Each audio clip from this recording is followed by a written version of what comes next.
አሰላሙ አለይኩም ኡስታዝ። በህልም ውሻ መውለድ እና ከዛ ወደ ሰው መለወጥ ምንድነው በአላህ ይላል።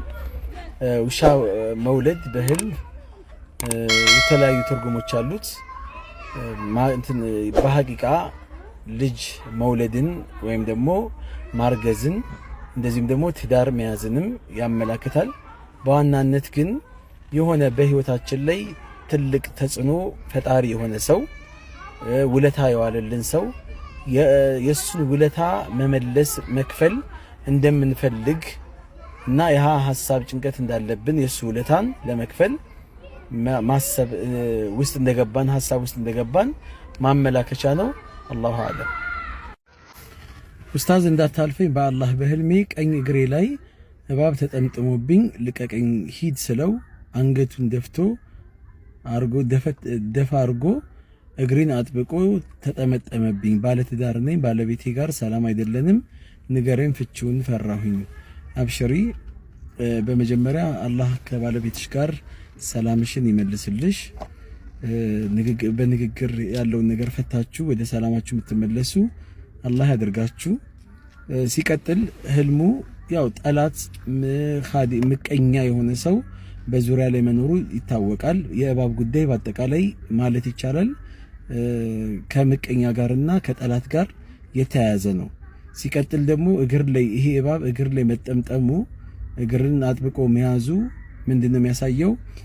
ሁርያን ወይም ደግሞ ነፃነትሽን የሚከለክልሽ ነገር ውስጥ እንዳለሽ፣ እንደፈለግሽ መውጣት፣ እንደፈለግሽ የሆነ ነገር ማድረግ፣ በራስሽ የሆነ ነገር መወሰን መስራት የምትችያቸው ወይ የምትፈልጊያቸው ነገሮችን ጋሬጣ የሆነብሽና አጥብቆ ያዘብሽ አካል ወይም ደግሞ የሆነ ጉዳይ እንዳለ ማሳያ ነው።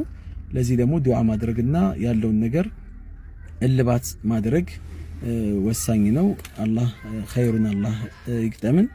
አላሁ አለም። ሰላም አለይኩም ወራህመቱላሂ ወበረካቱ። ኡስታዝ በህልሜ ልጄ ነጭ እባብ ሲነድፋት አየሁኝ፣ በአላህ መልስልኝ። እባብ እንዳጠቃላይ አድጉ ነው፣ ጠላት ነው። ቅርብ የሆነ ጠላት ምቀኛ መሆኑ ይታወቃል። ነገር ግን ነጭ እባብ ሲሆን ሁለት ትርጉሞች አሉት።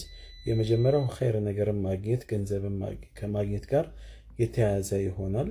ሁለተኛው ደግሞ የሆነ ፈተና እንደሚያጋጥመው የሆነ ችግር ውስጥ እንደሚገባ፣ ነገር ግን ከዚህ ችግርና ፈተና በቅርብ ጊዜና በአሳማኝ መልኩ በአስደሳች መልኩ ከዚህ ችግርና ፈተና እንደሚወጣ ማመላከቻም ጭምር ነው። ፈተናውን እንደሚያልፈው ድል እንደሚያደርግ ማሳያ ነው።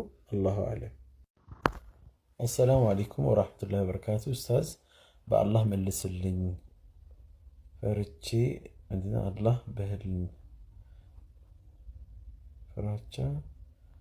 ፈርቼ አላህ ምንድነው?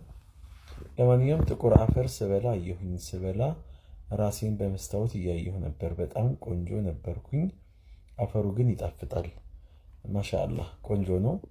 አፈር መብላት ጥቁርም ሆነ በተለይ ጥቁር አፈር ዱንያ ነው፣ ሀብት ነው። ያው አዱንያ ሁሉን ኸዲራ ብለዋል ያላህ መልእክተኛ።